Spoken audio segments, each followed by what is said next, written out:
Hey everyone, in this video I'll do a review on Yakuza 0. There will be no spoilers in this review, only cutscenes will be shown but without revealing the names of any surprise characters. So if you're not familiar with the series or even the term Yakuza, it's the name for a crime syndicate that originated in Japan. The members are distinguished by elaborate tattoos all over their backs. So what kind of game is this exactly? It's an action game with RPG elements inside of it. You have fighting moves, you can block and dodge, and you can even use the weapons that you find on the street. There are two protagonists in this game, Kiryu and Guru Majima, who each have three of their own different battle styles that you can use whenever you're fighting different characters. And you can switch between these styles at any time. So as I said, this game has many RPG elements, such as a very detailed leveling up system, as well as many side quests. You'll hear a lot of bad things about this series because of its length, and I will say it up front, this game is not for everyone. Yakuza games do have their fair share of action, but there will also be many cutscenes in between. Even if you try to rush through the storyline content of these games, they're very long.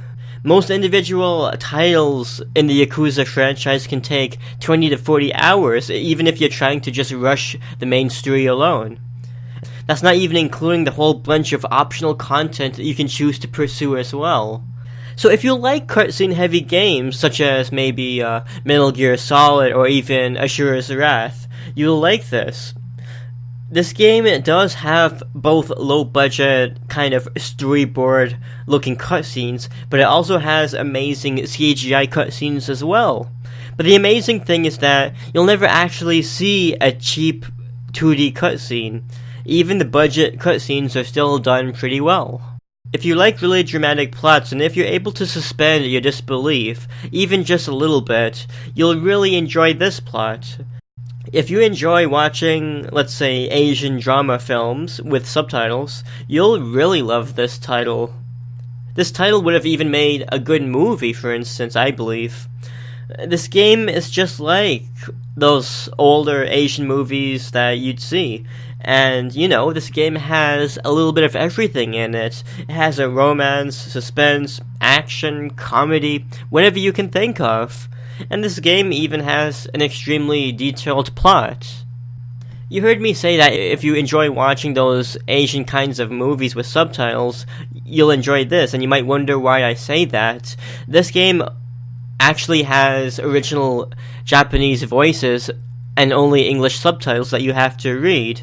Most people like this situation where the characters are Japanese voiced, because you're less likely to... You won't be able to recognize bad acting because it's a completely different language. But if you're not a fan of reading subtitles, I'll make you a fan right now. Just to keep watching, let me show you an example. Have you ever heard of 4Kids? They were very famous for taking children's shows that were made in Japan, which were spoken in Japanese, and doing a very poor job of making the dialogue, revoicing the dialogue in English. And sometimes they would often make, cheap voice actors, or they wouldn't even care about how they make the dubbing of it. And a lot of the times they'll make a serious scene look ridiculous. Here's an extremely bizarre scene from the show Yu-Gi-Oh! GX that came out about 10 years ago. I actually watched this live on television 10 years ago, and it made me if I had a choice between watching with subtitles or watching the English version, it actually made me switch to watching in subtitles only. Just watch. That's why, Poopyhead! My mommy says I'm really strong! You hear me? I take guys like you and eat them for breakfast! Hear me? I take guys like you and eat them for breakfast! As the name Yakuza 0 implies, it's a prequel. You don't need to play the earlier games, actually, to understand the plot. You can play this as your first Yakuza game, but You will miss out on the many references this game makes to its predecessors. The combat system in this game is much faster and more refined than those in the previous titles. You'll only have 2 characters to play as, and you'll switch between them every chapter or so. The older games I found had too many protagonists. I think they had 4 and 5 protagonists from Yakuza 4 and Yakuza 5. And that having too many protagonists, it made you had to micromanage the characters far too much, and it even made the plot get confusing too quickly. Instead now, I believe that with this change of having 2 protagonists instead, you're given more character development because you have a lower number of protagonists to focus on in this title, which I personally prefer. So this is actually the first Yakuza game to be released in North America on the PS4 console. The performance of this title is just so much better than the previous games. Yakuza 5 was on the PS3, and it had just extremely slow loading times. This game's loading, on the other hand, it's perfect. You'd only have to wait 2 or 3 seconds. Sometimes I would blink on the loading screen and I'd miss it. You'll always be playing this game rather than waiting for the next cutscene or level to load. So this game does have random encounters in the streets, like you'll run into random gangs when you're trying to get to your destination. And sometimes, depending on which part of the story you're in, sometimes you'll get a lot and sometimes you'll get a little. But it doesn't really matter anymore because the loading time is so fast. It makes the battles that you see on the field feel seamless. People do have concerns about whether the materials in the game are obscene and if they degrade women. This game, being a prequel, is set in the 1980s, but with regards to the game itself and how it chooses to pursue this, I think that you see a lot of Japanese culture that is unfamiliar to the Western audience, such as hostess clubs, where characters will pretty much eat or drink at a bar with hostesses. It's kind of like going to places with an escort, which is someone you just talk to and you don't actually do stuff with. So I don't believe this game purposely tries to degrade women. I think it's more of a cultural difference. There are certainly scenes with female fighters in the game, and there's even one trainer that you can learn from who is a female character. There are some inappropriate scenes in the game, but I argue that they strengthen the game because they make you feel sad for the characters because of the conflict.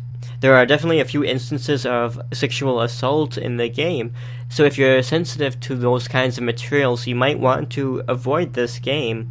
However, such kinds of scenes, they really make you feel bad for the characters, and this game is really meant to be extremely dramatic at points. For example, one character is the manager of a club, and he needs to deal with that kind of problem, but he can't outright kick the person out of the club, because the manager, he doesn't really have much power or money, and he has to make money for the owner of the club. This guy is just the manager, and then he can't really kick out this one person who's causing trouble, because, he's the CEO of a very big business, and he has so much money and power, and you see how this manager, how he has to deal with this kind of conflict in a smart manner.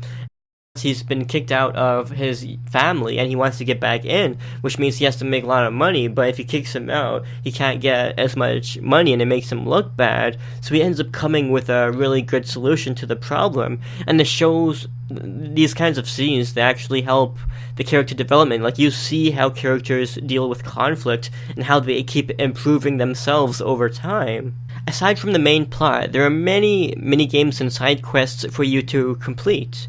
The storyline might take about 30 to 40 hours, but if you want to do everything in the game, you'll probably spend 100 to 200 hours, or even more than that. I've had friends who've also picked up this title, and they don't even play the storyline of it. They just play the minigames all day. One friend likes to play a track car racing minigame where you race your car on a little track, like a toy car.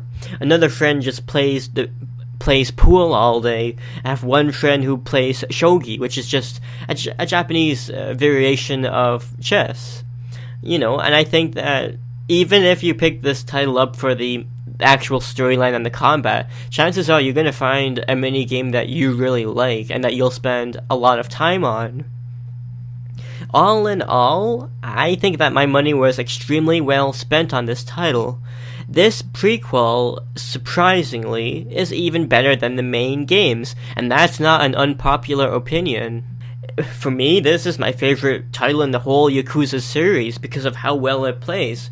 This game just has so many conveniences, and the performance that it has on the PS4 is flawless. You've got such a long story, so many missions to do, and an endless amount of side content. If you measure a game based off how much time you can get from it, you will be happy with this game, and you would rate this game really high. I say that you should, if you're not sure and if you're on the fence about this title, I'd actually say go and get it. It's a very different title, and it's a very unique title on its own. And this game, although the only disadvantage is that this game might put a bit of quantity over quality, but all in all, there's just so much content in the game, and I'd honestly say that the Yakuza franchise is one of Sega's biggest IPs now. If you like the content in this video, please consider giving it a like, and consider subscribing to my channel so that you can be the first to see all of my latest videos.